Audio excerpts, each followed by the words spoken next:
Hola, soy el Dr. Salvador de la Maza Domínguez, residente del cuarto año de la especialidad de Medicina Interna, y voy a presentar el estudio Prevalencia de descontrol hiperglucémico en pacientes con diabetes mellitus tipo 2 internados en el Hospital Central Dr. Ignacio Morones Prieto. Como asesor el Dr. Emanuel Rivera López y como coasesor el Dr. Marco Ulises Martínez Martínez. Diabetes mellitus tipo 2 es la segunda causa de muerte en México, con 15.4% de las muertes atribuidas a este padecimiento. Su impacto en la mortalidad también se ha hecho notorio a través de los años, ya que en 1970 era la causa número 15 más común de muerte. La hiperglucemia intrahospitalaria está asociada a un incremento en la morbimortalidad de los pacientes hospitalizados, independientemente de la presencia de diabetes mellitus. No conocemos en nuestra institución la prevalencia de descontrol glucémico, ni tampoco las características clínicas de los pacientes internados con diabetes mellitus tipo 2. La importancia de este estudio radica en que conocer las características clínicas y grado de descontrol glucémico permitirá optimizar el manejo médico y los recursos hospitalarios para impactar en su morbimortalidad. El objetivo principal de este estudio fue determinar la prevalencia de descontrol glucémico grave.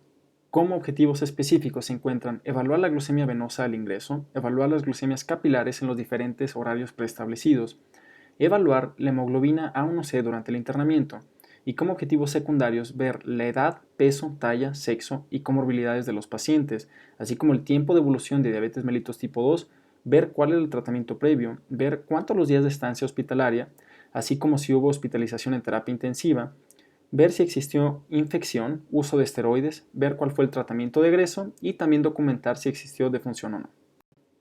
Este es un estudio de cohorte retrospectiva, cuyos criterios de inclusión fueron pacientes que tuvieran 18 años o más, que estuvieran hospitalizados por causas no diabéticas en el periodo de enero a diciembre del año 2018. Como criterio de no inclusión fue embarazo. Acorde al archivo clínico del Hospital Central, sabemos que en el año 2018 existieron 13.529 hospitalizaciones de pacientes mayores de 18 años. De estos, 845 tenían diagnóstico de egreso y diabetes mellitus tipo 2. Y utilizando la fórmula de poblaciones finitas, en donde n, que es igual a 845 pacientes con diabetes mellitus tipo 2, Z alfa, valor de 1.96 para una seguridad del 95%, P, una proporción esperada de 30% de pacientes en descontrol, es decir, 0.3, Q, que es el cálculo de 1 menos P, y D, que es 5% de precisión, se obtuvieron 233 pacientes a estudiar. El cálculo de n de poblaciones finitas fue ajustado a un 20% de pérdidas esperadas, obteniendo un total de 291 pacientes a estudiar. Para el análisis estadístico se utilizó la gráfica de QQ-Plot y la prueba de Shapiro-Wilk. Estas se utilizaron para determinar si las variables continuas tenían una distribución normal o una distribución no normal. Cuando tenían una distribución normal, estas se describieron en media desviación estándar, y cuando tenían una distribución no normal, estas se describieron en mediana y rangos intercuartílicos. Aquellas variables categóricas fueron descritas en frecuencia y porcentaje. 291 expedientes fueron aleatorizados en base a los meses de hospitalización y posteriormente seleccionados. De estos expedientes, 55 no fueron localizados, 8 cursaban con embarazo, 6 no tenían un diagnóstico sustentado de diabetes mellitus tipo 2, 3 cursaban con cetoacidosis diabética, 3 no tenían internamientos en el año 2018 y 1 tenía diagnóstico de diabetes mellitus tipo 1. Por lo tanto, fueron 215 expedientes estudiados. En este cuadro podemos ver las características de los pacientes estudiados, quienes tenían una edad media de 59.7 años. Fueron 124 pacientes del sexo femenino. El peso se registró en 58 pacientes y fue de 68 kilogramos. La talla se registró en 33, teniendo una media de 1.6 metros. 210 pacientes ya contaban con diagnóstico previo de diabetes mellitus tipo 2 y quiero resaltar que 5 fueron diagnosticados de nuevo en base a hemoglobina glucosilada.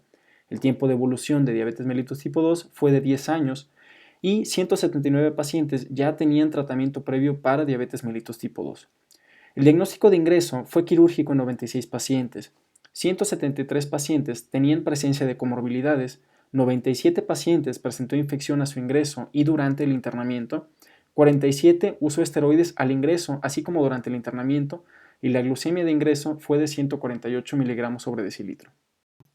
179 pacientes tenían tratamiento previo para diabetes mellitus tipo 2. En esta tabla podemos ver cuál era el tratamiento previo de los pacientes. El más común fue metformina en 127 pacientes, en segundo lugar sulfonilureas, específicamente glibenclamida en 106 pacientes, e insulina que fue utilizada en 70 pacientes. 44 pacientes utilizaban antihiperglucemiantes orales combinados y 29 pacientes utilizaban antihiperglucemiantes orales combinados con insulina. En esta diapositiva se muestra la tabla de las comorbilidades que cursaban los 173 pacientes que las padecían. La comorbilidad más común fue cardiovascular en 152 pacientes, siendo hipertensión arterial sistémica la más común en 145 pacientes. La segunda comorbilidad más común fue nefrourológica en 48 pacientes, 46 de los cuales cursaban con enfermedad renal crónica. La comorbilidad hemato-oncológica fue la tercera más común, teniendo 16 pacientes con neoplasia sólida. En cuanto a la comorbilidad endocrinológica, padecida por 15 pacientes, la más común fue hipotiroidismo en 12 pacientes. Comorbilidad osteoarticular estuvo presente en 12 pacientes, 6 de los cuales tenían artritis reumatoide, 10 pacientes con comorbilidad neumológica y 7 gastrointestinal. El diagnóstico médico de ingreso más común fue infeccioso, presente en 88 pacientes. El diagnóstico infeccioso más común fue infección de tejidos blandos en 27 pacientes, seguido por infección de vías urinarias con 20 pacientes. El segundo diagnóstico médico más común fue cardiovascular, presente en 47 pacientes, e incluidos en estos se encuentran insuficiencia cardíaca, presente en 12 pacientes, así como infarto agudo del miocardio en 10 pacientes. El tercer diagnóstico médico más común de ingreso fue nefrourológico, siendo urgencia dialítica presente en 14 pacientes, el más común de ellos. El cuarto diagnóstico médico más común de ingreso fue gastrointestinal, padecido por 31 pacientes, seguido por 18 pacientes que padecieron causa endocrinológica, 16 osteoarticular, 14 ginecológico, 13 hemato-oncológico y 5 neumológico. En las siguientes dos diapositivas hablaremos de los rangos 0 a 5 considerados en el estudio. Estamos considerando que el rango 0 son aquellas mediciones de 70 a 140 que son glucemia normal.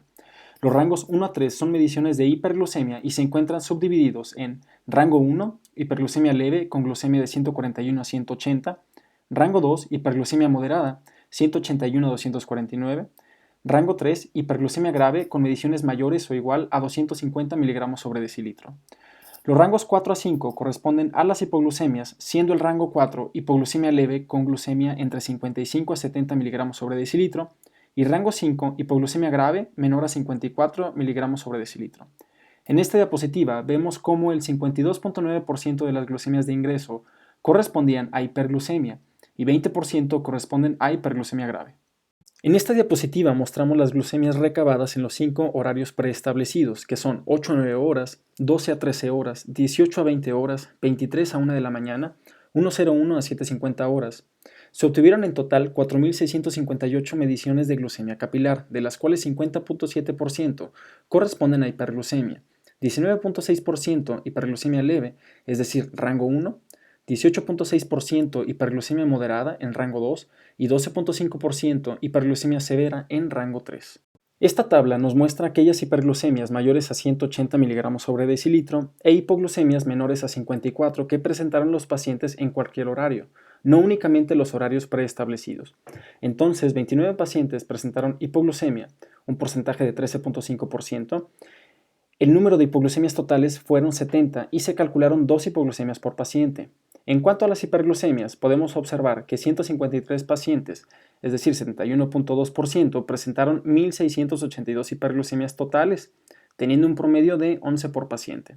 El nivel de hemoglobina glucosilada fue recabado en 93 pacientes con un valor de 8. El control metabólico crónico fue valorado según la hemoglobina glucosilada, la cual a su vez fue dividida en 4 rangos, siendo el rango 1 pacientes sin descontrol con A1C menor o igual a 7%, rango 2 descontrol leve con A1C de 7.18%, rango 3 descontrol moderado con A1C de 8.1 a 8.9% y rango 4 descontrol grave con A1C mayor o igual a 9%. De los 93 pacientes con A1C, 54 pacientes, es decir, 58.1%, se encontraban en descontrol metabólico crónico y 40.9% en descontrol metabólico crónico grave. En esta tabla podemos ver que los días de estancia hospitalaria fueron 6 y 18 pacientes tuvieron una estancia de 5 días en unidad de terapia intensiva. El 72.1% de los pacientes, es decir, 155 pacientes, recibieron tratamiento intrahospitalario, 152 pacientes recibieron tratamiento con insulina y 17 recibieron tratamiento con antihiperglucemiantes orales. Quiero destacar que un 27.9% de los pacientes en el estudio no recibieron tratamiento alguno. 152 pacientes recibieron tratamiento intrahospitalario con insulina. El esquema de insulina basal estuvo presente en 73 pacientes, siendo glargina la insulina más común. Inclusive nos encontramos que en aquellos pacientes en quienes se indicó insulina NPH en un inicio, posteriormente se hizo el cambio a insulina glargina.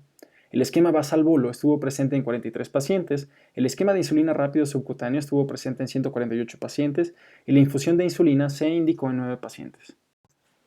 La dosis total de insulina administrada en todos los pacientes fue 18.397 unidades, 13.8 unidades de insulina por paciente por día. En el tratamiento intrahospitalario con antihiperglucemiantes orales, metformina fue el medicamento más común en 16 pacientes, en segundo lugar glibenclamida en 3 pacientes y siempre en combinación con metformina. Solo un paciente recibió inhibidor de la dipeptidilpeptidasa 4. En 100 pacientes se especificó el tratamiento al egreso. 58 pacientes recibieron tratamiento con insulina y 59 antihiperglucemiantes orales. En 41 pacientes se indicó únicamente tratamiento con insulina. En 42 pacientes se indicó únicamente tratamiento con antihiperglucemiantes orales y 17 pacientes fueron tratados con antihiperglucemiantes orales combinados con insulina. En el estudio existieron únicamente 12 funciones, que es el equivalente a 0.9% de los pacientes. La prevalencia de hiperglucemia en pacientes hospitalizados a nivel mundial se estima de 7 a 38% según las diferentes referencias utilizadas. En México no existe un estudio similar al realizado, pero a nivel nacional podemos comentar el estudio de Tamis y colaboradores en el Hospital Universitario de Monterrey, en donde reportan una prevalencia de hiperglucemia de ingreso de 35% en pacientes con y sin diabetes mellitus tipo 2 que no requirieron de unidad de terapia intensiva. Por otro lado, Membreño Man y colaboradores reportan en el Hospital Regional número 20 del IMSS en Tijuana, Baja California, una prevalencia de hiperglucemia al ingreso de 69%, únicamente en pacientes con diabetes mellitus tipo 2 ingresados en el área de medicina interna. Las limitaciones del estudio son que es un estudio retrospectivo en donde la información recabada está limitada únicamente a lo escrito en los expedientes. No se puede realizar, por lo tanto, seguimiento de la población. Otra limitante es que el estudio está únicamente enfocado a pacientes con diagnóstico de diabetes mellitus tipo 2 y no toma en cuenta a todos los pacientes ingresados que también pueden presentar hiperglucemia aún sin diagnóstico de diabetes mellitus tipo 2. Al conocer la prevalencia de descontrol hiperglucémico en nuestra institución, podemos implementar estrategias de tratamiento que permitan a nuestros pacientes situarse en un rango cero de glucemia normal la mayor parte del tiempo posible. Es necesario adoptar en nuestra institución protocolos para el manejo de hiperglucemia, pues la inercia terapéutica, la mala jerarquía del tratamiento de hiperglucemia y la atención de enfermedades de mayor demanda impiden un buen manejo de estos pacientes. Debido a que nuestra prevalencia de hiperglucemia es alta, sería factible en nuestra población estudiar el efecto de bombas de infusión de insulina aún en pacientes no críticos. Como conclusiones, el porcentaje de descontrol hiperglucémico crónico clasificado por A1C fue de 58.1%. El porcentaje de descontrol hiperglucémico crónico grave, clasificado también por A1C, fue de 40.9%.